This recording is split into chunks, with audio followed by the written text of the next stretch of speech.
So, I finally saw Disney's Wish. However, the road to seeing this movie was a very difficult one for me. I drove to my local cinema, bought a ticket, went and sat down. At this point, the movie was supposed to be starting. It was 4:15. About a half hour, give or take, goes by, and I'm still staring at a black screen, not even ads playing yet. So I get up and kindly ask one of the employees to, start the movie, which they promptly did. And it played for about a half hour before freezing up and shitting the bed. Eventually they did get it back up and running. I don't know if it was a projector issue or what, but they weren't able to fast forward, so I would have had to sit through ads and the part of the movie that I'd already seen to watch the rest. Now, any honorable moviegoer would simply go home and maybe come back and try a different day, which is definitely what I did. I did not watch this from home, because that would be immoral. Look, point is I tried. Okay, I paid to see it. I tried to see it in an actual theater. That didn't work out, and I was not about to pay to see it twice.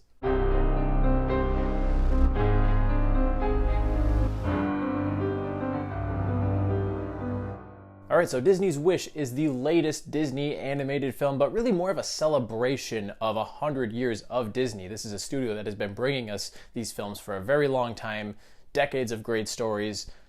They're kind of falling off the rails a little bit, and Wish is a continuation of that downfall. This movie is set on an island in the Mediterranean. There's this king who rules over the place, King Magnifico. Those are both very familiar elements, but nothing wrong with that. I'm fine with a nice throwback to Disney's older films. In this kingdom, all of the citizens give the king their wishes, and from that point on, they forget about them. They don't know what their wishes are. They are entirely only open to the king himself. And every month he holds a ceremony in which he grants one wish. And our lead, the young Asha, discovers that he may not be the well-intentioned leader that everyone seems to think that he is. Alone in the forest, she makes a wish upon a star that is so powerful that I guess it summons a bunch of magic. Now all of a sudden the plants and mushrooms and animals are coming to life.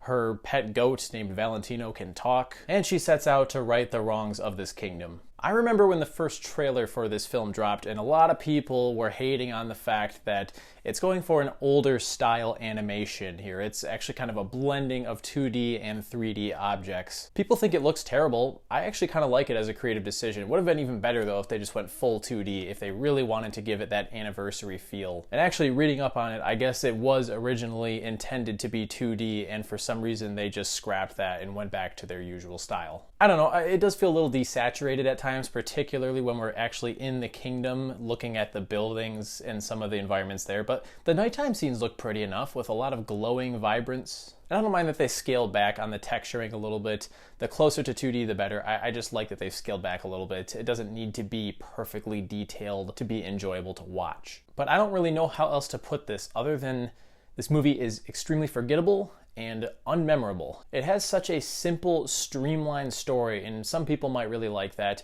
but because it's a throwback, because it's so derivative of other movies that Disney has done, it just feels all the more frustrating that they don't do more with it. The king is hoarding everyone's wishes, we gotta go free them. That's the plot, that's the story. There's very little in terms of character growth. There's very little good messaging in here. I mean, when you're gonna make a kid's film, it's always good to include some good messages.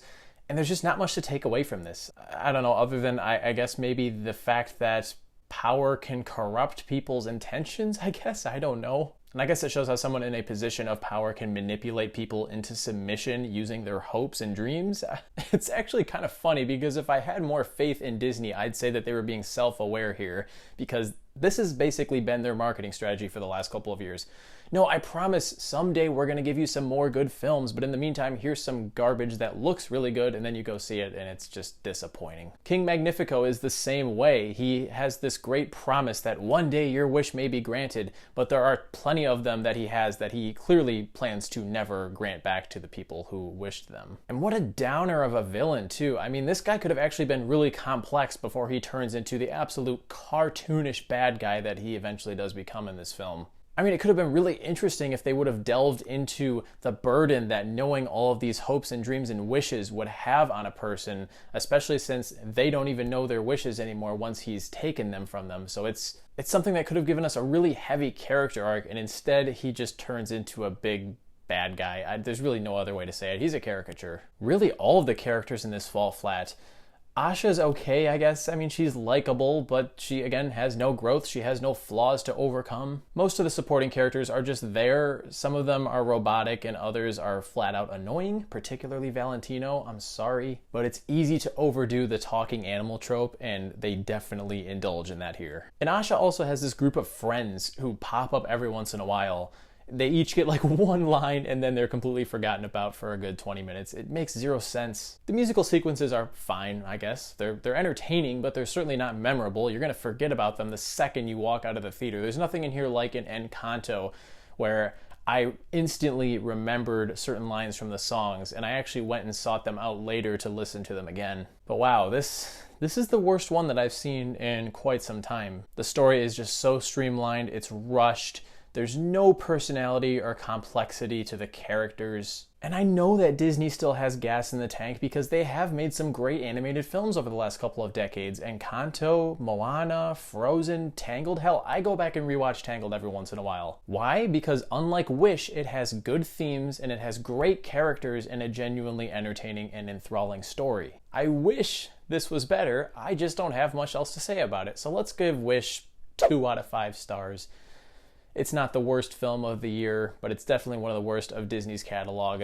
This isn't something like Meg 2: The Trench, where I expected it to be really bad, so it might sound like I'm dishing on it maybe more than it deserves. It's not the worst film of the year, but I know the studio is capable of so much more. Movies that are made for children should be there to entertain children for sure, but they should have good messaging in them as well. And there are a lot of Disney films that I can think of that I watched as a kid and didn't pick up on the messages. And as an adult, I'm able to rewatch them and understand what their purpose was a little bit more. So to say that adults have no valid criticisms in terms of these films, I think is a really stupid comment to make. Nonetheless, this was forgettable as hell and I would not recommend seeing it. Save your money for something better. But as always, I'll leave it to you guys. Let me know in the comments. Do you think Wish is underrated? Maybe there's a camp out there who sees this as just a fine rehash of things we've seen this company do in the past. Regardless of what you thought, be sure to hit that like button and subscribe if you want to see more content like this, and I'll catch you guys in the next one. Thanks for watching.